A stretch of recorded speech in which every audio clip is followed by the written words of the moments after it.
ஆண்டவரும் அருமை இரட்சகருமாயிருக்கிறதான இயேசு கிறிஸ்துவின் ஈடு இணையற்ற நாமத்தினால் உங்கள் யாவரையும் அன்போடு வாழ்த்தி வரவேற்கிறேன்.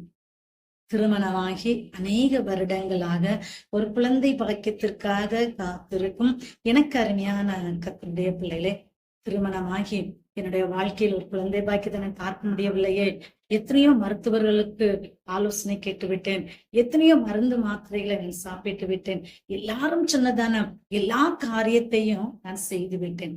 ஆனால் ஒரு குழந்தை பாக்கியத்தை நான் பார்க்க முடியவில்லை, என்னுடைய வாழ்க்கையில் அந்த ஆசீர்வாதத்தை நான் காண முடியவில்லை என்று சொல்லி வேதனையோடு இதை கேட்டுக்கொண்டிருக்கும் எனக்கு அருமையான கர்த்தருடைய பிள்ளைகளை, சாராளுடைய கற்பத்தை திறந்த என் தேவன் நிச்சயமாகவே உங்களுடைய வாழ்க்கையிலும் காணப்படுகிறதுன அந்த குறைவுகளை மாற்றி என் தேவன் நிச்சயமாகவே உங்களை ஆசீர்வதிப்பார்.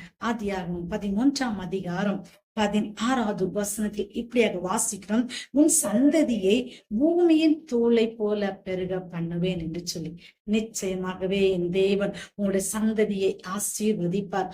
எந்த இடத்துல குழந்தை பாக்கியம் இல்லையே என்று சொல்லி மற்றவர்களால் நீங்கள் துன்பப்படுத்தப்பட்டீர்களோ, எல்லாராலும் நீங்கள் அவமானப்படுத்தப்பட்டீர்களோ, அந்த இடத்துல உங்களுடைய தலைகளை உயர்த்தி என் தேவன் நிச்சயமாகவே ஒரு குழந்தை பாக்கியத்தை கட்டளையிட வல்லமை உள்ளவராக இருக்கிறார்.